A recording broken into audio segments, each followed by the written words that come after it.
Welcome back to the channel future and freedom. आज का जो हमारा सेशन है वो है केमिस्ट्री का chapter number 4 structure of atom के बारे में। ठीक है, तो इस स्ट्रक्चर ऑफ एटम का यह है वीडियो लेक्चर नंबर 1, जहाँ पे हम पढ़ेंगे पहले तो एटम के बारे में थोड़ा सा एक ब्रीफ देख लेते हैं। ब्रीफ मतलब थोड़ा सा एक इंट्रोडक्शन देख लेते हैं कि इसमें क्या क्या था, रिमाइंड हो जाएगा। अपार्ट फ्रॉम दिस आज का जो मेन टॉपिक है वो है हमारा discovery of electron, proton and neutron की डिस्कवरी क्यों हुई, किसने करी और क्यों करी, कैसे करी। ठीक है, तो चलिए विदाउट वेस्टिंग एनी टाइम हमारा जो लेक्चर है आज का उसको स्टार्ट करते हैं। तो पहला तो जो टॉपिक है वो है हमारा एटम। मैंने आपको बताया तो एटम जो है 3 चीजों से मिलकर बना है। किस किस से?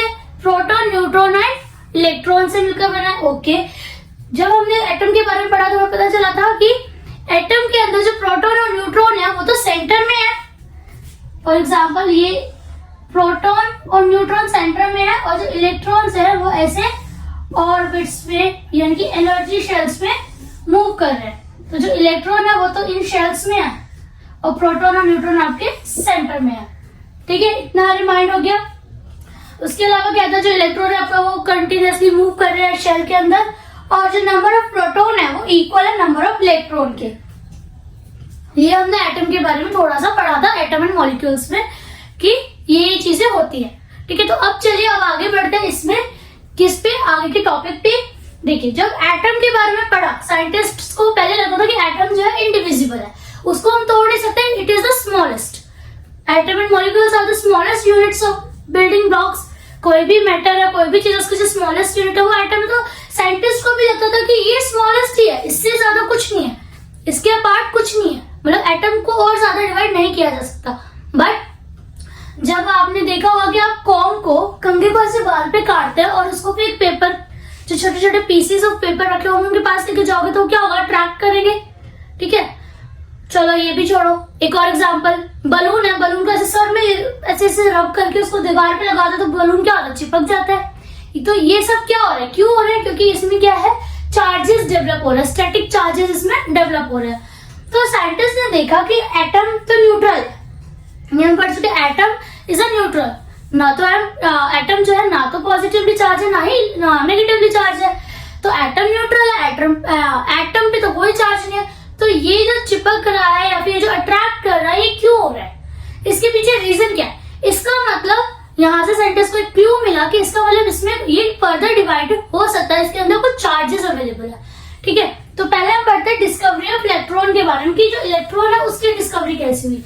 देखो क्या होता है कि ना, एक छोटा सा भी क्लू मिलता है तो हम उसको फर्दर स्टडी करते हैं, पता लगाते हैं कि क्या हो रहा है। तो जब साइंटिस्ट ने देखा ना कि इसमें चार्जेस हैं, ये अट्रैक्ट कर रहा है, ये बाल जो हम कॉम कर रहे हैं और उसको पीसेस ऑफ पेपर के पास ले जा रहे हैं, तो जो पेपर है वो अट्रैक्ट हो रहा है, उससे चिपक रहा है। बलून है, उसको जब हम रब करके दीवार पे लगा रहे थे वो अट्रैक्ट हो रहा है। या फिर मेटलिक रॉड को जब हमने सिल्क से रब करा तो वो क्या कर रही है, बलून को अट्रैक्ट कर रही है। तो इसका मतलब there must be some charges. तो उन चार्जेस को गो थ्रू करने के लिए, उन चार्जेस को चेक करने के लिए जो है एक्सपेरिमेंट्स किए गए। तो सबसे पहले जो हम पढ़ेंगे वो पढ़ेंगे डिस्कवरी ऑफ इलेक्ट्रॉन, कि जो इलेक्ट्रॉन है उसकी डिस्कवरी कैसे हुई। देखो, इलेक्ट्रॉन की डिस्कवरी किसने करी? जे थॉमसन ने करी। ठीक है, जे थॉमसन ने क्या करी थी, इलेक्ट्रॉन की डिस्कवरी करी थी। और कैसे करी थी? तो इन्होंने क्या लिया था, एक सेटअप बनाया था और उस सेटअप में क्या लिया था, एक ग्लास ट्यूब लिया। ठीक है, और उसको दी इन्होंने हाई वोल्टेज,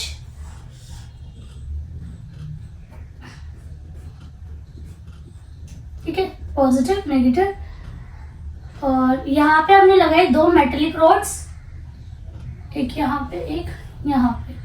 ठीक है, और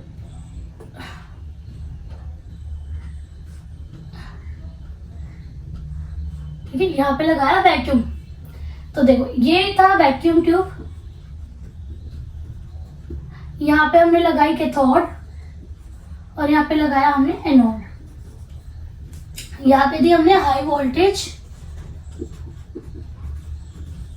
ठीक है, और इस वैक्यूम की मदद से हमने इसके अंदर का जो प्रेशर है उसको कर दिया लो प्रेशर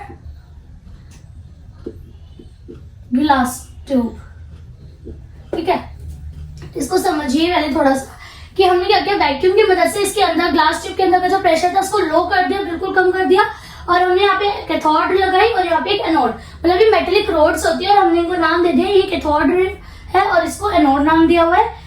उसके बाद हमने यहाँ पे हाई वोल्टेज प्रोवाइड करी और यहाँ पे हमने एक ना अमीटर लगा दिया। अमीटर क्या होता है, जिससे हम करंट मेजर करते हैं कि इसमें करंट पास हो रहा है या नहीं हो रहा, ठीक है। तो सबसे पहले इन्होंने क्या करा, इन्होंने ना इस पूरे apparatus में करंट को फ्लो कराया, हाई वोल्टेज फ्लो कराई, ठीक है। हाई वोल्टेज फ्लो हुई तो यहाँ पे एक डिफ्लेक्शन आया।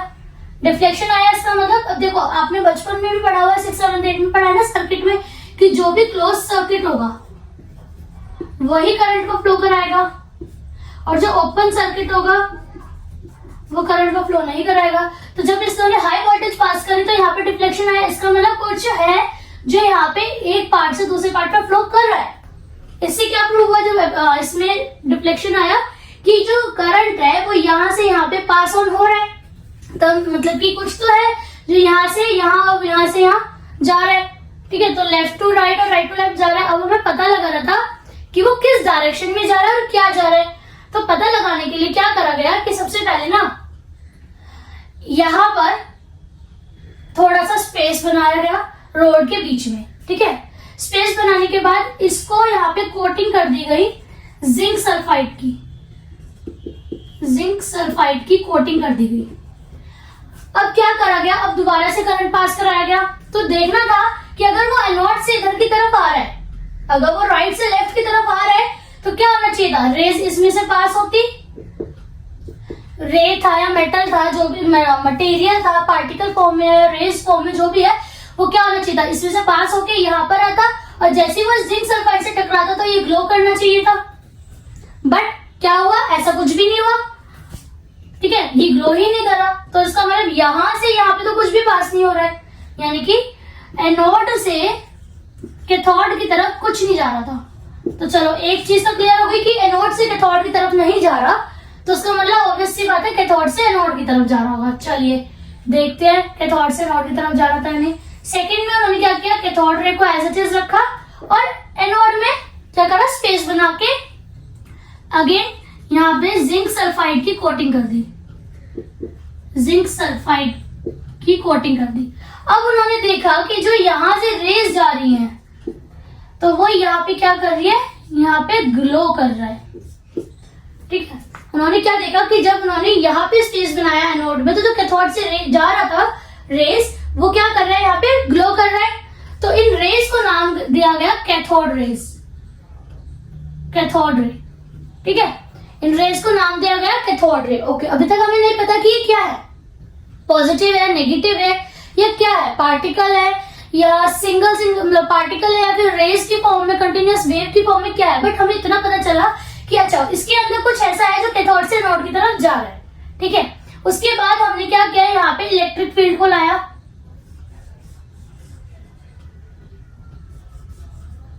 ठीक है। अब ये तो थे सारे पॉजिटिव और ये था सारा आपका नेगेटिव, ठीक है। यहाँ पे पॉजिटिव चार्जेस थे, यहाँ पे आपके नेगेटिव चार्ज थे। जब कैथोड रे के पास मतलब इस ग्लास ट्यूब के पास हमने दो इलेक्ट्रिक फील्ड को इंट्रोड्यूस करा, इलेक्ट्रिक फील्ड को इंट्रोड्यूस करा तो क्या देखा गया कि जो रेज है ना वो ऊपर की तरफ डाइवर्ट हो रही थी, पॉजिटिव की तरफ जा रही थी। तो इससे क्या कंक्लूड हुआ कि जो कैथोड रे है, ये जो रे है ये नेगेटिवली चार्ज है, नेगेटिवली चार्ज है, तभी तो पॉजिटिव की तरफ अट्रैक्ट हो रही थी, ठीक है।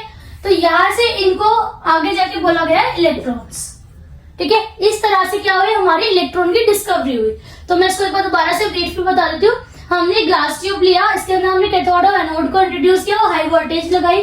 पहले हमने चेक करा ग्लास कैथोड में एक स्पेस बना के जिंक सल्फाइड की कोटिंग करके कि क्या एनोड से आने वाली वेव्स जो है क्या है, वो अगर वो कैथोड पे जा रही है तो यानी कि वो क्या कर रही है, ग्लो कर रही है, ग्लो करना चाहिए था।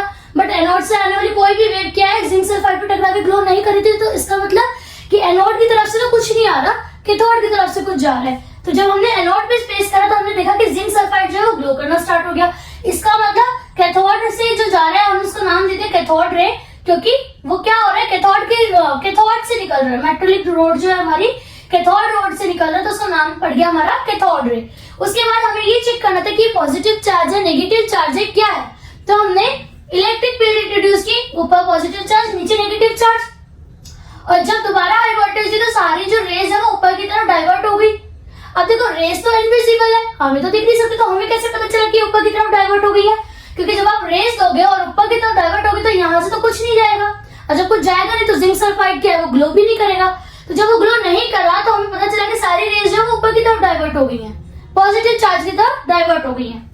ठीक है, तो इन्हीं रेज को आगे जाके हमने बोला कि ये नेगेटिवली चार्ज है और इनको हम इलेक्ट्रॉन की फॉर्म में आज पहचानते हैं। ठीक है, तो इसी तरह से क्या हुआ, इलेक्ट्रॉन की डिस्कवरी की गई। इसके बाद हमने इसके मास और इसके चार्ज की डिस्कवरी करी। तो इलेक्ट्रॉन का मास इतना ज्यादा कम होता है कि हम उसको इग्नोर कर सकते हैं, उसका नेग्लिजिबल मास होता है, जैसे मैंने यहाँ पे मेंशन किया हुआ है, mass of electron is 1/1840 unit. तो बेसिकली इसको जब आप सॉल्व करोगे तो बहुत छोटा सा आएगा इसका मास, तो वो नेग्लिजिबल होता है। ठीक है, उसको हम नेग्लेक्ट कर देते हैं, इग्नोर कर देते हैं। बट यहाँ पे जब चार्ज ऑफ इलेक्ट्रॉन की बात की गई तो चार्ज क्या आया, 1.6 × 10⁻⁻9 कूलम। कूलम यानी कि कैपिटल सी, बिकॉज ये एक साइंटिस्ट के नाम पर है। ठीक है, तो जब इसको करा गया जब इसको सॉल्व करा गया तो बेसिकली यहाँ पे हमारा आया 1 यूनिट। चार्ज जो आया वो 1 आया, और just because it is a charge of electron तो इसके आगे माइनस का साइन हम कंसीडर करेंगे। ठीक है, इसी तरह चार्ज ऑफ प्रोटॉन है वो सेम रहता है, बट इसको प्लस कंसीडर करते हैं क्योंकि वो प्रोटॉन का चार्ज है। अब हम चेक करेंगे कि प्रोटॉन की जो डिस्कवरी है वो कैसे हुई। यहाँ पे हमने देखा कि इलेक्ट्रॉन की डिस्कवरी कैसे हुई, हमें पता चला कि इलेक्ट्रॉन जो वो नेगेटिव है। कैसे? क्योंकि हमने इलेक्ट्रिक फील्ड को जब इंट्रोड्यूस किया तो पॉजिटिव डायरेक्शन की तरफ सारी डाइवर्ट हो जा रही थी। ठीक है, तो आते हैं करते हैं डिस्कवरी ऑफ प्रोटॉन। अच्छा, डिस्कवरी ऑफ प्रोटॉन किसने करी थी? डिस्कवरी ऑफ प्रोटॉन के पीछे थे गोल्ड-आइंस्टाइन, ई गोल्ड-आइंस्टाइन। ठीक है, तो डिस्कवरी ऑफ प्रोटॉन किसने करी थी? ई। ठीक है, तो इसमें भी इन्होंने सेम चीज की थी। ठीक है, इसके बाद सेम हाई वोल्टेज,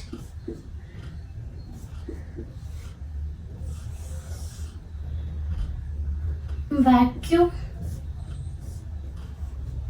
ठीक है,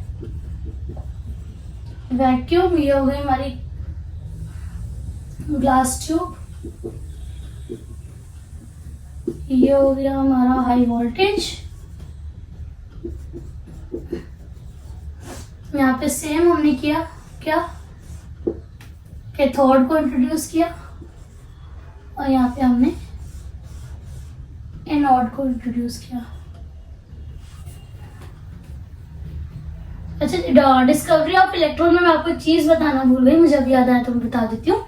डिस्कवरी ऑफ इलेक्ट्रॉन में जब हमने कैथोड और एनोड को चेंज किया था ना, पहले तो हमने किसी और मेटल के लिए रखी थी, फिर जब हमने चेंज करा उसका मेटल, कैथोड और एनोड का मेटल चेंज करा, तो हमने देखा कि वो फिर भी सेम प्रोसेस हो रहा है, वो फिर भी उसी डायरेक्शन में जा रही है, उसी तरह डाइवर्ट हो रही है। ठीक है, तो इन सब चीजों से हमें पता चला था कि क्या जो हमारे इलेक्ट्रॉन्स है वो इस मेटल पे डिपेंड नहीं कर रहा। जब हमने इलेक्ट्रॉन के केस में पढ़ा था तो हमें पता चला कि जब हमने कैथोड और एनोड का मेटल चेंज करा था, इलेक्ट्रॉन के केस की बात कर रही हूँ मैं, इसकी बात नहीं कर रही हूँ।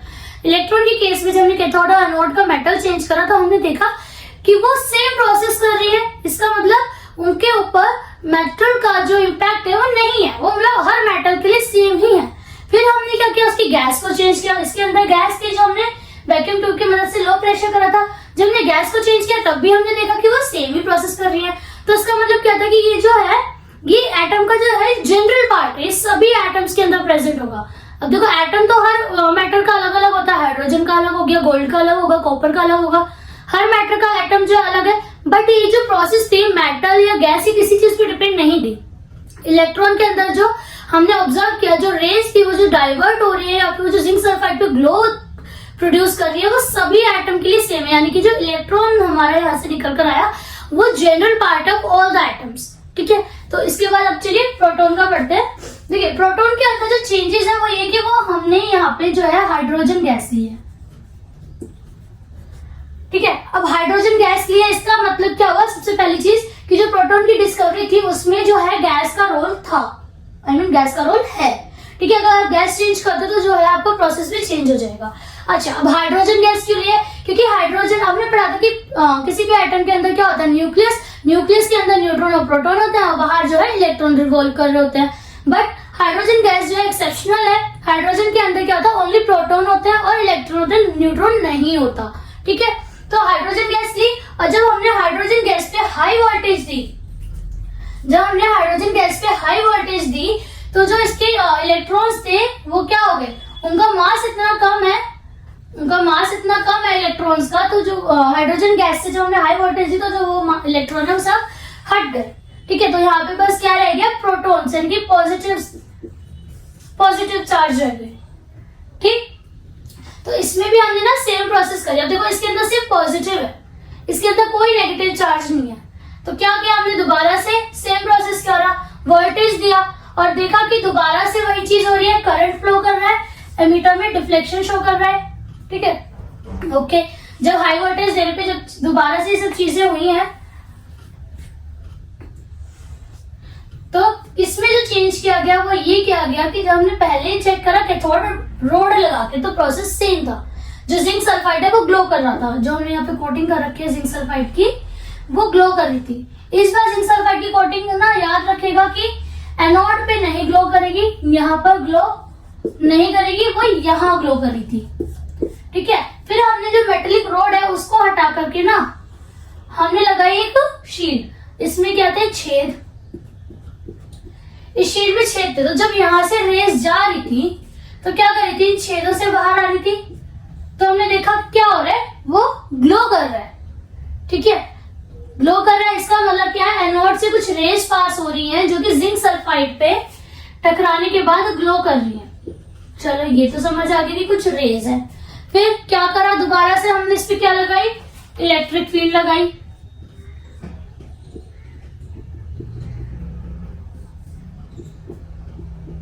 अब इलेक्ट्रिक फील्ड लगाने पे क्या होगा, रेस जो है नीचे नेगेटिव की तरफ अट्रैक्ट होंगी। इससे पता चला कि वो पॉजिटिव है। ठीक है, उसके बाद क्या करा हमने, यहाँ पर एक, इसकी जगह पर यहाँ पर हमने एक लगा दिया था व्हील। ठीक है, सॉरी व्हील कह रही, यहाँ पे हमने एक ऑब्जेक्ट रखा था और उस ऑब्जेक्ट की जब इमेज देखी तो उसकी ऑब्जेक्ट की इमेज इस सरफेस पे बहुत शार्प बनी थी। The shadow of object was very sharp। तो जो यहाँ पे हमने ऑब्जेक्ट रखा, इसकी जब इमेज चेक करी तो बहुत शार्प बनी। तो इसका मतलब क्या था कि वो जो है रेज हमारी एनोड से निकल रही है। ठीक है, और जब हमने यहाँ पे पैडल व्हील रखा, पैडल व्हील रखा, तो क्या हो रहा था, वो इस की जो छेद थे इसमें से पास होकर के इसको जिंक सल्फाइड को ग्लो कर रही थी। इमेज रखी तो वो इमेज भी बहुत शार्प बन रही थी। और जब हमने इसके पीछे इसके साथ में हमने इलेक्ट्रिक फील्ड इंट्रोड्यूस करी तो वो पॉजिटिव की तरफ न जाकर के सारी नेगेटिव की तरफ जा रही थी। ठीक है, तो इन सारी कंक्लूजन से हमें पता चला कि जो एनोड है वो क्या है, पॉजिटिवली चार्ज रेज को भेज रहा है। ठीक है, अब ये क्या था, इससे एक चीज और पता चली थी कि एनोड में जो पॉजिटिवली हमारी रेज है, यानी कि जो एनोड रेज है वो पार्टिकल फॉर्म में है, वो पार्टिकल फॉर्म में है। कैसे पता चला पार्टिकल फॉर्म में है, देखो जब हमने शील्ड रखी, ये सर्कल शील्ड जिसके अंदर छेद थे, तो छेद से सीधा पास हो गई रेस, तो क्या हो, जिंक सल्फाइड ग्लो कर गया, यानी कि वो स्ट्रेट पाथ में मूव कर रही है। जब हमने शील्ड हटा करके यहाँ पे पैडल व्हील को रखा, जब हमने यहाँ पे शील्ड हटा करके एक पैडल व्हील को रखा, ठीक है, पैडल व्हील को रखा, इसमें इस तरीके के विंग्स बने हुए थे, तो जो रेस थी ना उस पैडल व्हील को मूव करा रही थी, यानी कि जो उससे पार्टिकल से टकरा के आगे बढ़ रहे थे। अब जब आगे बढ़ रहे थे वो मूव कर रहे, तो यहाँ से पता चला कि जो एनोड रेज है वो पार्टिकल फॉर्म है। और जब उसकी इमेज चेक करी गई ऑब्जेक्ट की तो वो बहुत शार्प बन रही थी, तो उससे पता चला था कि वो जो पार्टिकल्स वो स्ट्रेट मूव कर रहे हैं। बट हमने जब ये लगाई उसके अंदर इलेक्ट्रिक फील्ड, तो जब वो डाइवर्ट हो गई तो हमें पता चला कि वो पॉजिटिवली चार्ज है। क्लियर? तो इस तरीके से हमें पता चला डिस्कवरी ऑफ प्रोटॉन कैसे हुई, हमारी गोल्ड आइंस्टाइन ने की थी, और ये पूरा अपैरेटस तैयार करने के बाद किया था। ठीक है, तो ये सारी चीजें हो गई है। इसके बाद क्या था कि प्रोटॉन की डिस्कवरी हो गई, आपकी इलेक्ट्रॉन की डिस्कवरी हो गई। ठीक है, अब चेक करा गया इनके मासेस को, इनके चार्जेस को। देखो मैंने आपको पहले भी अभी बताया, mass of electron, charge of electron, mass of proton, charge of proton. ठीक है, तो यानी कि हमने बेसिकली सब देख लिया, प्रोटॉन हो गया, इलेक्ट्रॉन हो गया, अब बचा न्यूट्रॉन। न्यूट्रॉन की डिस्कवरी कैसे, कार्बन एटम लिया गया। ठीक है, कार्बन एटम के अंदर जो है टोटल उसका हो गया 12 यूनिट। ओके, जब चेक करा गया, देखो मास ऑफ इलेक्ट्रॉन तो नेग्लिजिबल है, लेकिन मास ऑफ प्रोटॉन क्या था 6। तो यहाँ से कंक्लूड किया गया कि देखो अगर मेरा जो टोटल 12 है और इलेक्ट्रॉन तो नेग्लिजिबल है और प्रोटॉन 6 है, यानी कि देयर इज समथिंग जिसकी वजह से जो ये टोटल मास है वो कैलकुलेट हो जाए। यानी कि जैसे डस्टर है, मैंने इस डस्टर का वेट करा 12 आया यूनिट में, ठीक है, मैं कह रही हूँ डस्टर में इलेक्ट्रॉन्स एंड प्रोटॉन्स है, इलेक्ट्रॉन्स का वेट तो हटा दो क्योंकि वो नेग्लिजिबल है, लेकिन प्रोटॉन्स का वेट आ रहा है 6, यानी कि इसके अंदर कोई तीसरा एलिमेंट भी है, कोई तीसरा एक पार्टिकल भी है जिसकी वजह से जो वेट है वो 12 पा रहा है। तो यहाँ से डिस्कवरी हुई थी हमारे न्यूट्रॉन की।